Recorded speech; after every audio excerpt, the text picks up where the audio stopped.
জাহান শিকদার সাহেব আজকের এই প্রোগ্রামের প্রধান অতিথির আসন অলঙ্কৃত করেছেন। খন্দকার আবু আশফাক সাহেব, সভাপতি, ঢাকা জেলা বিএনপি।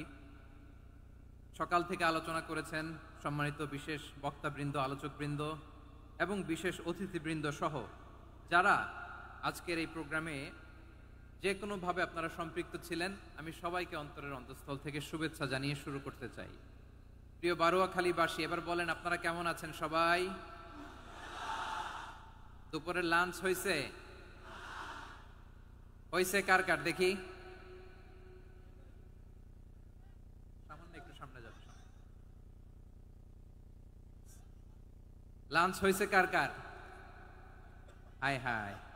আর লাঞ্চ হয় নাই কার কার দেখি?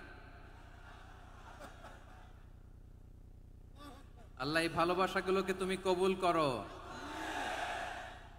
আমার ভাইদেরকে তুমি ইসলামের জন্য কবুল করো। এই যে তরুণ শ্রোতারা, জেনজি অফ নবাবগঞ্জ, একটা সময় ছিল 50 ঊর্ধ্ব 60 ঊর্ধ্ব মুরব্বী বাবাজিরা মাহফিলে আসতেন, ওনারা এখনো আসেন, কিন্তু এখন 90% শ্রোতা হচ্ছে জেনজি, দ্য ইয়াং জেনারেশন,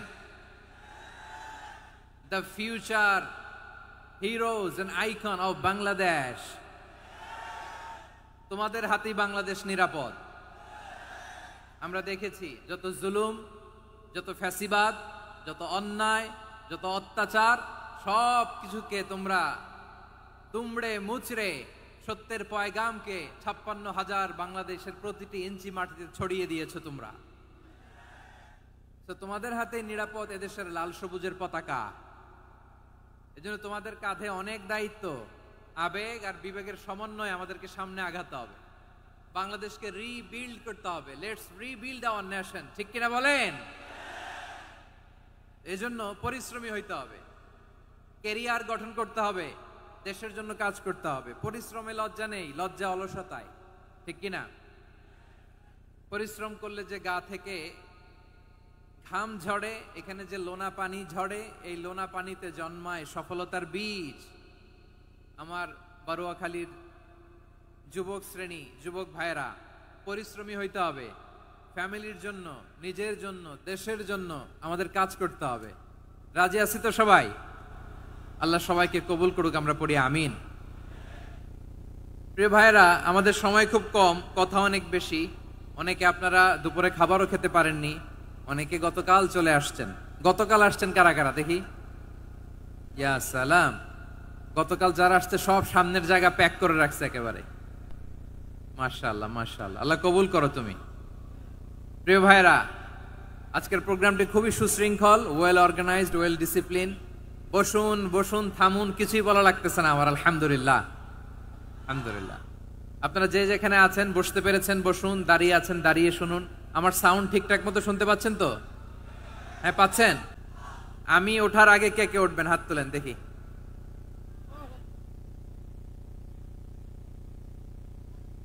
আমি ওঠার আগে কে উঠবেন? সত্যি তো? মনে থাকবে? একসাথে আমরা বিদায় নিব, আওয়াজ করে পড়ুন ইনশাআল্লাহ। সম্মানিত সুধী, মাইক অপারেটর ভাইকে আমার কথা শুনতে পাইছেন? যদি শুনতে পেয়ে থাকেন, মেহেরবানি করে সাউন্ডটা একটু স্ট্রং করতে হবে, স্ট্রং, মজবুত করতে হবে এবং ক্লিন করতে হবে। মেহেরবানি করে আপনি একটু ট্রাই করেন, আমরা আগাচ্ছি। সম্মানিত সুধী, আজকে আমি আমার খুতবার শুরুতে সূরা হাশরের শেষ 3 আয়াত তেলাওয়াত করেছি। মুখস্থ আছে না সবার? বাংলাদেশে ফজরের নামাজে প্রত্যেক মসজিদে যখন তাসবিহ পড়ে, ইমাম সাহেব এটা তালিম দেয় না, তালকিন দেয় না? প্রিয় বারোয়াখালীবাসী, মুখস্থ আছে না সবার? জি, ইনশাআল্লাহ। আজকে সূরাতুল হাশরের এই শেষ 3 আয়াতের তাফসীর আপনাদের সামনে উপস্থাপন করার চেষ্টা করব ইনশাআল্লাহ। কোরআনের অনেক জায়গায় আল্লাহ তাআলা নিজের পরিচয় দিয়েছেন। নিজের পরিচয় তিনি বিভিন্ন আয়াতে, বিভিন্ন সূরায় পেশ করেছেন। 3টি জায়গায় খুব এক্সক্লুসিভলি আল্লাহ তাআলা নিজের পরিচয় দিয়েছেন। এক হচ্ছে সূরা বাকারার 255 নম্বর আয়াতে, মানে আয়াতুল কুরসি। এর মধ্যে 9টা বাক্য আছে, 9টা বাক্য মিলে একটা আয়াত। এই আয়াতে আল্লাহ তাআলা খুব চমৎকার ভঙ্গিমায়, চমৎকার ভাষা শৈলী ব্যবহার করে খুব উচ্চাঙ্গের আরবি সাহিত্য দিয়ে একটি আয়াত নাজিল করেছেন। এই আয়াতটার নাম হচ্ছে আয়াতুল কুরসি। বিশ্বনবী বলেন, মান ক্বারাআ আয়াতাল কুরসি দুবুরা কুল্লি সালাতিন মাকতুবাতিন লাম ইয়ামনাহু মিন দুখুলিল জান্নাতি ইল্লাল মাউত। প্রত্যেক ফরজ নামাজের পরে যে আয়াতুল কুরসি পড়বে তার জান্নাতে যাওয়ার ক্ষেত্রে আর কোনো বাধা থাকে না, একটা জিনিস ছাড়া, সেটা হচ্ছে মৃত্যু, মরণ। লোকটা মরে না তাই জান্নাতে যায় না, মরলেই জান্নাতি। এই আয়াতুল কুরসির এই আয়াতে আল্লাহ তাআলা খুব স্পষ্ট ভাবে নিজের পরিচয় তুলে ধরেছেন। আবার সূরাতুল ইখলাসের ভেতরে আল্লাহ তাআলা খুব চমৎকার ভঙ্গিমায় তিনি নিজের পরিচয় তুলে ধরেছেন। অনুরূপ ভাবে সূরা হাশরের শেষ 3 আয়াতেও আল্লাহ তাআলা খুব চমৎকার ভাবে নিজের পরিচয় তুলে ধরেছেন। আওয়াজ করে পড়ুন সুবহানাল্লাহ। আমরা সূরা হাশরের শেষ 3 আয়াতের তাফসীর আজকে আমরা শুনব।